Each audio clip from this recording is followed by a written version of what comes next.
Welcome back, book nerds, to today's episode of the podcast. I will be speaking with Bonnie Discepolo, Trevor Munson, and Katie Beth West, the filmmakers of GraceLand, which is being showcased at the 2020 HollyShorts Film Festival.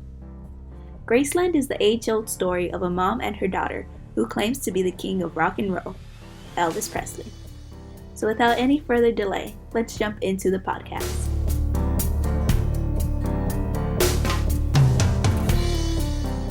Hi there, book nerds. Welcome to today's episode of the podcast. Joining us today, we have the filmmakers of GraceLand. Thank you so much for joining us today, everybody. Thank you. Can you please introduce yourselves and your role in the film for our audience? I'm Bonnie Discepolo. I'm the director and co-writer of GraceLand. I'm Trevor Munson. I'm the co-writer and producer. And my name is Katie Beth West, and I played Grace in the short film Grace. Perfect. Now, Bonnie, can you tell us a little bit about the film? Absolutely. So GraceLand is set in Charleston, South Carolina. It's about a Southern mom whose life is all shook up when her 10-year-old daughter believes that she's the reincarnation of Elvis Presley. I love the little nod you gave in there. That's perfect. Now, I do have to ask you guys, what is your favorite Elvis Presley song? For me, I'm a big Elvis fan, but the one that I hear every year that I continually like is Blue Christmas. Oh, that's beautiful. I think I am a big fan of Love Me Tender. Oh, okay. That's a good one too. And you, Katie? My favorite is Return to Sender. Oh. All great choices. And I mean, Christmas is coming up, so Blue Christmas is going to be on repeat really soon. We'll be hearing it. Yeah, definitely. Now, I'd like to ask each one of you, what does the film mean to you? And we can start. I don't know who wants to start, but I don't know. I want Katie to start. So, what the film means to me? Well, I don't know how to answer that question. So are you talking about how much I liked it, or how? what does the story mean to you personally? Oh, okay. So yeah. What the story means to me personally? Well, it's a very heartfelt story, and it wasn't a very easy character to play, but the story. Well, I don't know how the story means. And that's okay. Sometimes we just need a little moment to really take in everything and, figure out what it means to us. For me, GraceLand is about bringing a little more love and understanding into the world. That it's about a family that is trying to figure out how to navigate loving each other as they are and as they, want to be. And I hope that it's a little bit of love that can spread out into the world in a time when we're having a lot of sort of discord and divisiveness, to put something in the world that's about love and compassion and understanding. Mm-hmm. Similarly, I think you said it pretty well, but love and acceptance and, in a family, sometimes you have, or in any relationship, you have expectations of how other people should be. And it's just kind of about, seeing somebody for who they are and accepting and loving. No, definitely. I thought it was going to be, going into it, I thought it was going to be more of a comedy. And then once the story got it rolling, I was just like, oh, this is good. I was like, this is something completely different, but it's very much needed in today's society. And yeah, you guys did an amazing job with it, and I hope everyone listening gets a chance to watch it, because I can't even begin to describe the message you guys are sending, and I just thought it was really well done. Thank you very much. Because this is a short film, what's your favorite aspect about creating short films? Oh, I'm going first. I would say Trevor is a professor of thesis short film writing at the University of Southern California. So I would think like he would want to jump in. I can jump in. I mean, my favorite thing is that I both teach and I write professionally in Hollywood. And for most of my career, I've done a very traditional thing, you know, sort of like the traditional writer avenue where you write and pitch and you know, try to get people to pay you for your idea, you try to get paid to write it. And, you know, I have enjoyed aspects of that, but when Bonnie and I started making content together, it really freed me. I just, you know, just to be able to write something, you know, as imaginative as what we did, there may be no market for that. I think it would probably be hard to find a market for that in the traditional Hollywood system. And we got to go off and raise the money and make this thing exactly as we wanted it to be, you know, for right or wrong, with no input or notes or oversight. So it was creatively, it was really liberating and freeing and kind of wonderful. I'm a college student, so we're all about the short films right now. So I just like, I always find it interesting how people prefer maybe short films over features. And it's just always a really interesting aspect. So I was just wondering what you guys, like what really draws you to short films? I mean, I've always been a big fan of the essay, short story, and poem. Those are sort of like literary things that I find really exciting. An encapsulated story where you go on a journey and it's done relatively quickly. And I think the skill of doing that in film, it's really hard. Everything has to be very precise. And so that's a fun challenge to do it quickly. Oh, definitely. And you, Katie, is there something you really love about short films? Well, I like, because usually in a longer like movie, like you kind of have to like stretch out, but the short films usually like they kind of like get to the point and it just like shows you like, I don't know, I like short films. Yeah. That's a great answer. Is there a moment in the film that really stands out to you? I mean, for me, the talent show always is like, sometimes we'll just watch the talent show because Katie Beth does such an amazing job with it that it feels like I've never seen anything quite like that ever anywhere. The performance she gave really blows me away. So that's the standout. Yeah, I remember being on set. I mean, we're having a lot of fun, you know, amidst all of the no sleep and the chaos of filmmaking. But I remember sitting in the auditorium and watching the footage on the monitor. And I at one point with Katie Beth on stage and the lights behind her and the Elvis costume, and I just remember getting goosebumps when I saw the images. I felt like, oh, I think we're going to actually achieve what we hoped we were going to achieve. And you, Katie? I also did really like the talent show scene. I also liked the walking away scene. I thought that one was pretty cool, and they like showed the blue suede shoes. Mm-hmm. But I also liked the hallway scene where it was like Anna was talking and I think I was like walking down the hallway in my pajamas. I liked that scene. Yeah, that one hit hard. I was just like, oh no. I was like, no. But yeah, the talent show was amazing. I haven't stopped thinking about it since I watched it. And like Katie Beth did so amazing. I can't, like, it was just so good. I was like, maybe she is the reincarnation of Elvis, you know? Maybe, you don't know. There's so many possibilities. Oh, definitely. And how long did it take you guys to film that scene specifically? We shot the entire talent show in like 10 hours.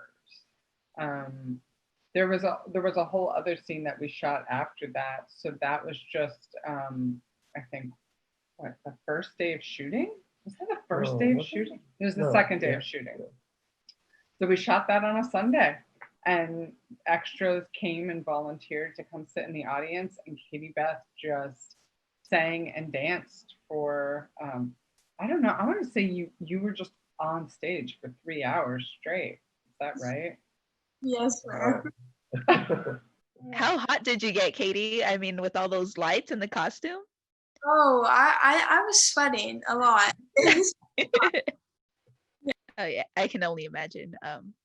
But yeah, all those 10 hours they paid off, because that scene is just absolutely amazing, as I said. It was fun. Were there any other scenes that, really from script to filming, like really translated well? Yeah, I want to say we had an early first draft of the script with the parent-teacher conference, and from first draft to final edit, I don't think that scene changed very much at all.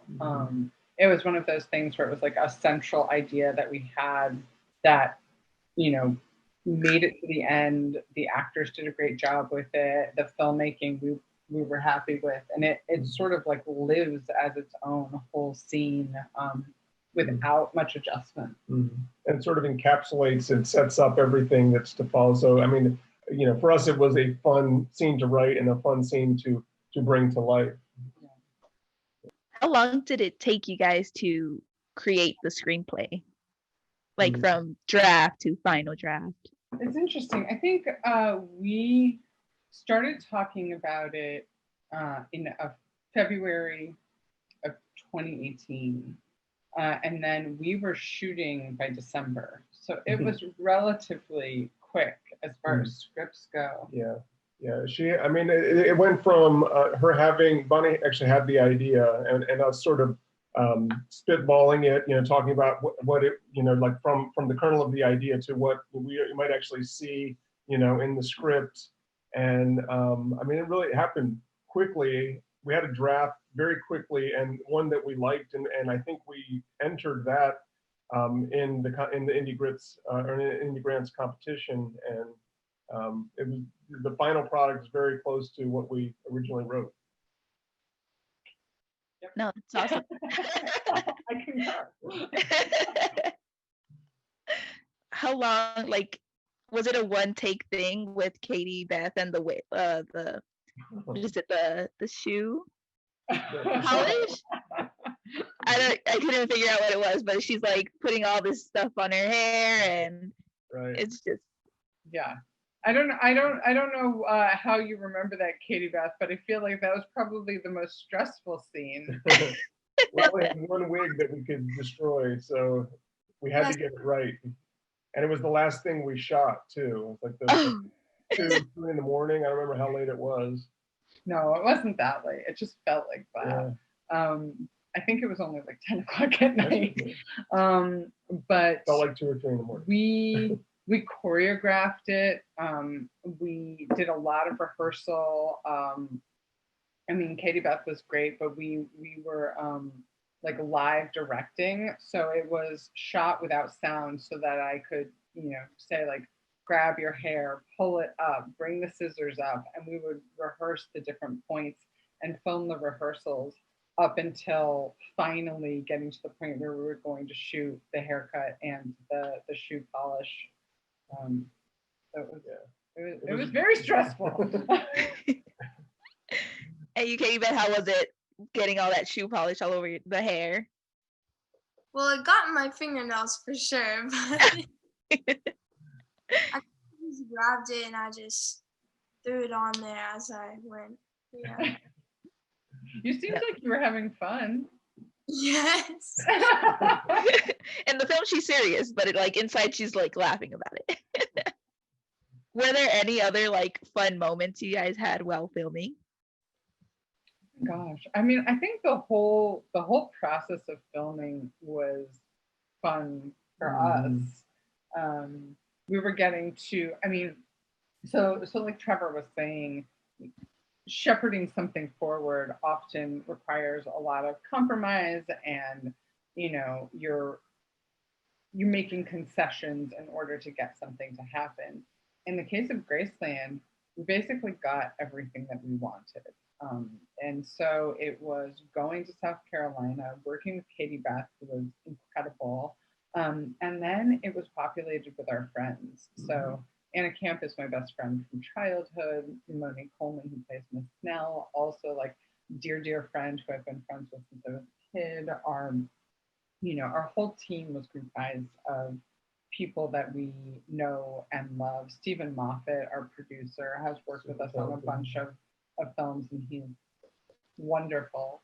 And so it was kind of like film summer camp, going to South Carolina and just making exactly what we wanted to make with people that we love. And we ate great food. And eating good food every chance we got. Great. It was all fun. And you, Katie? Well,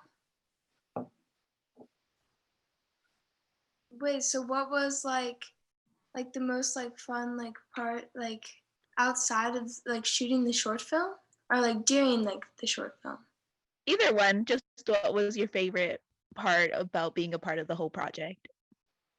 Well, it was a very fun journey, and I loved like being in Charleston as well, because I had never been there before, and my parents have talked about it before, but I'd never been there. It's a very like beautiful town, and I loved shooting in the house.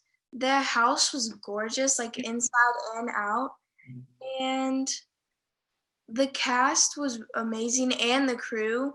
They were just like so like supportive in like every way, and they like helped me through the whole thing. Yeah, it's like all of it. I love that. Is this your first project, Katie, or how did you guys find Katie? Because I just can't get over her performance.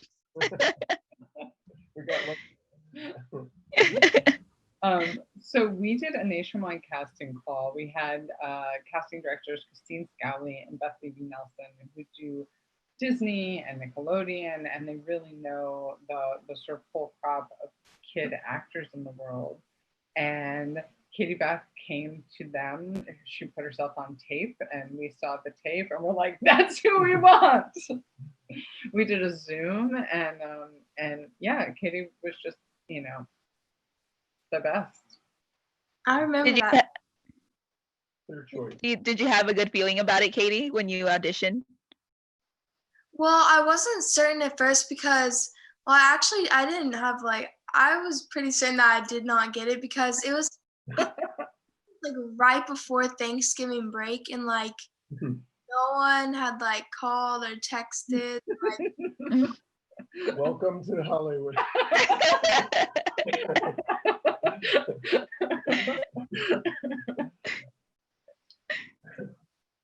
I wasn't certain about it at first, but then when we came home from Thanksgiving break, I was at my mom's school where she teaches, and she got a phone call, and I'm pretty sure it's from one of the casting directors, and she put it on speaker, and they were telling me about how I had gotten the short film, and I was just like so like excited. I was like, I was probably like screaming in the classroom. Just your echoes of your screams down the hallways. But I mean, you guys shot at a school. How was the location scouting for that? Like, was there just one school you had in mind, or location scouting was great and challenging. I went into the scouting knowing exactly what I wanted. And I had some pretty clear images, and I didn't know if that stuff existed, but I knew that I wanted it. And so we looked at a bunch of schools all over Charleston, and none of them were what I was imagining. And then we saw the Porter Gowd School, and right down to the red auditorium chairs, I was like, this is it. This is exactly what I want. The classroom location, the house that we shot at, the Sumner House, I envisioned a pink house, and some of my team was like, you might have to give up on the pink house thing. Like, that might be a challenge. And you know, just the city of Charleston and the, you know, the Porter Gaud School and the Sumners were incredibly generous, and they let us come in and shoot, and I couldn't have hoped for better locations. I also want to say, this is not about locations, but Katie Beth hasn't mentioned this, and I feel like it's worth noting. On the day before shooting, we cut off all of Katie's hair, and she was such a trooper, and like we really cut her hair. It wasn't that long, but it was a lot longer than it ended up being. And I know that was a big deal and very, very hard to do, and she did it like pro, and I'm just so impressed and so grateful for your commitment to, like, I'm doing this movie, I don't care. And we never saw how hard that was, and I know it must have been really hard. Thank you. I mean, this just continues to prove my theory. I was telling her before we started the interview, like, I really loved her performance, and she reminded me of Millie Bobby Brown's performance in Stranger Things, how like she's doing everything with her face. Like, her performance is just very like physical, and she just reminded me of Millie Bobby Brown. And now with the haircut thing, it just continues to prove my theory. I mean, just gonna have a chart of Katie Beth's career and how it's linked to Millie. I mean, I don't think it's wrong. Millie Bobby Brown was actually the honoree at the SCAD Savannah Film Festival this year, where we just had our big Southeast premiere, and I definitely see a similar career possibility for Katie Beth.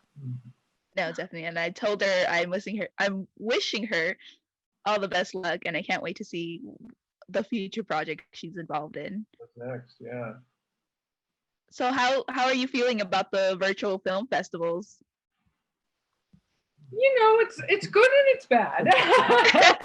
We better be there. Yeah, I mean, so it's hard to not get to share the film with an audience, especially because it is something that like is a comedy and is laughs and is a talent show. And I would love to be sitting in a theater with Katie Beth, like having a popcorn and watching this on the big screen.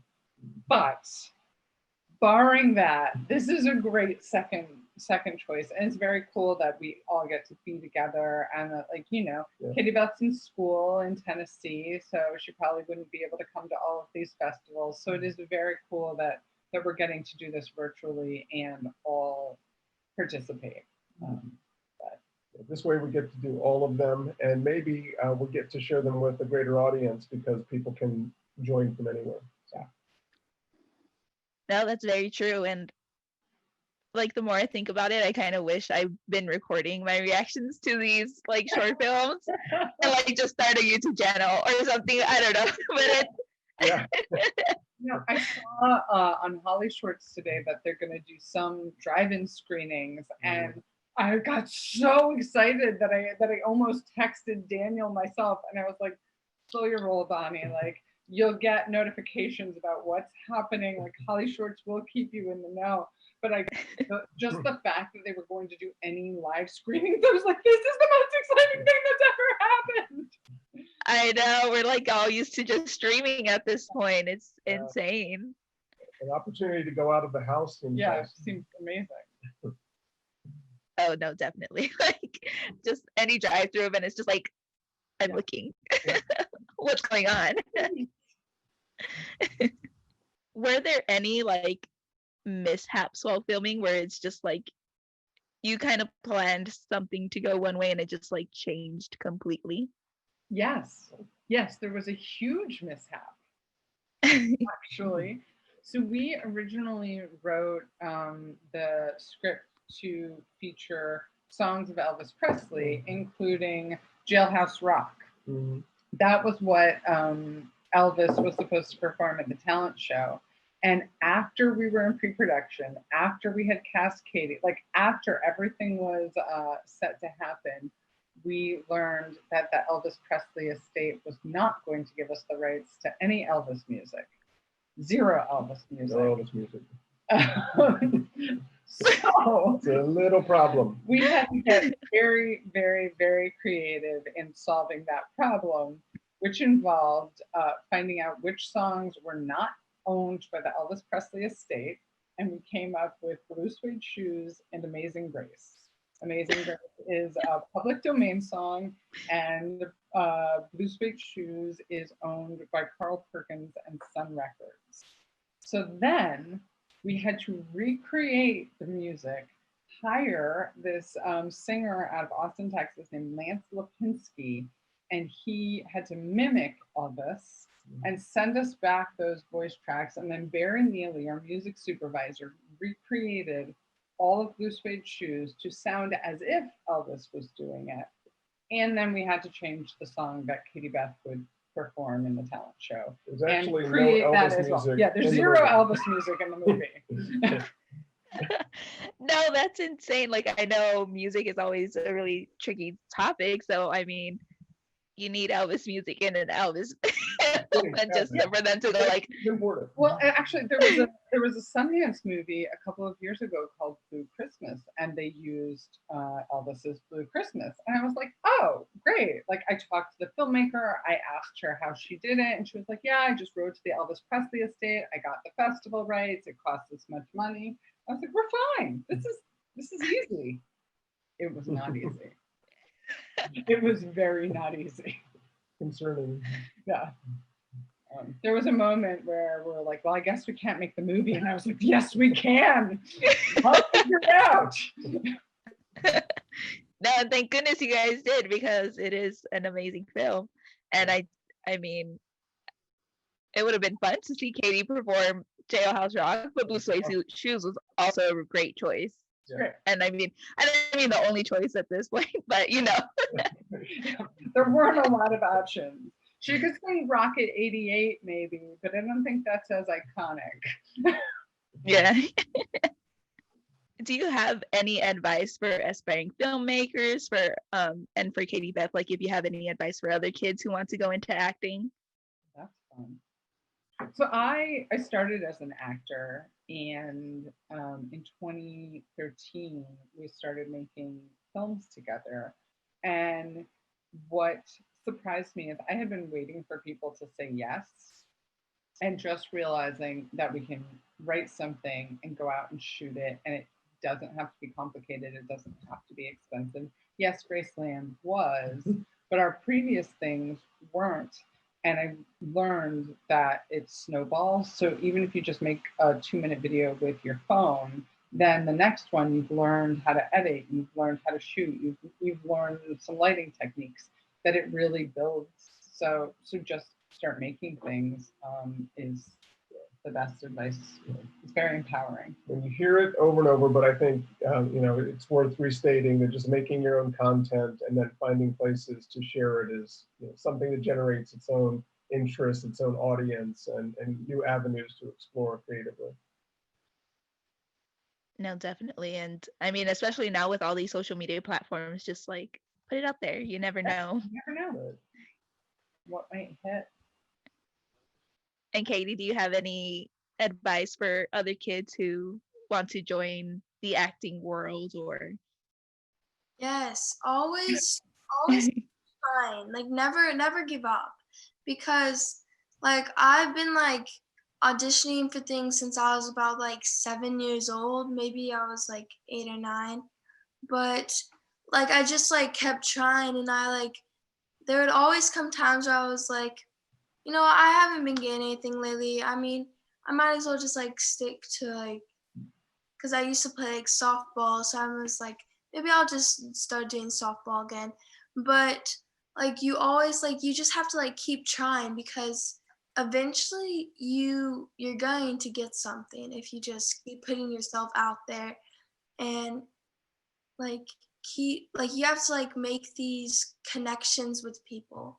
So like you just keep putting yourself out there and just keep trying. no, I love that. That was perfect. And where can our audience follow GraceLand's journey through film festivals and hopefully be able to catch a screening? Yes, we're on Instagram at GraceLand Indie. We're on Facebook also at GraceLand Indie. I think those are the two main ways that And the hashtag GraceLandIndie. GraceLand Indie. Where can our audience members follow you guys in your journey through all your projects and, just keep up with your work? I'm also on Facebook. I think Bonnie Kathleen Ryan. My acting last name is different, so it's all at Bonnie Kathleen Ryan everywhere. You can find it. I'm also on Facebook. That's about the only place, probably. No Instagram, no Twitter. Oh, Instagram? No, I have a Twitter that I haven't gone to for 2 years now. So maybe I'll circle back. Maybe Twitter as well. Okay. And Katie, where can we follow you? Oh, I'm not on the Facebook. That's for old people. That would be me.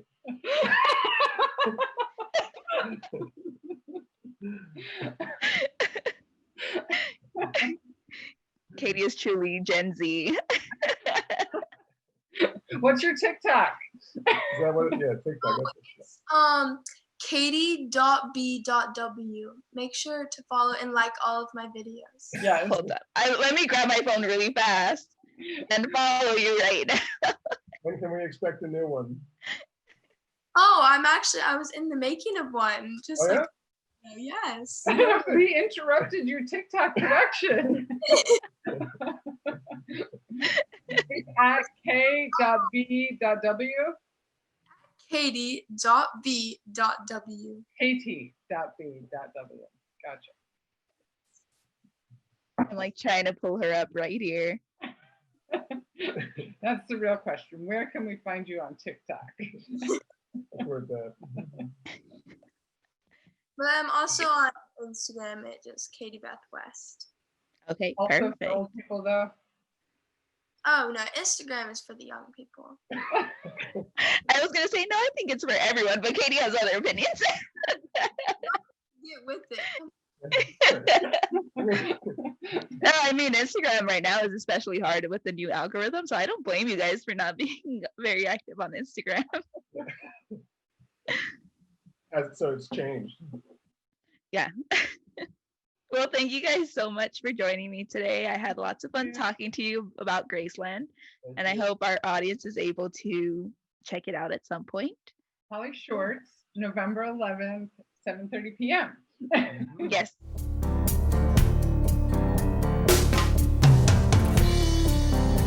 I had so much fun talking to Bonnie, Trevor, and Katie about GraceLand, and I hope you enjoyed listening in. Make sure to check out GraceLand at the 2020 HollyShorts Film Festival.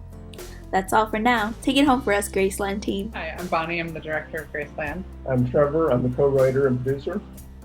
And hi, my name is Katie Beth West. I'm the star of GraceLand, and you're listening to JeanBookNerd.com.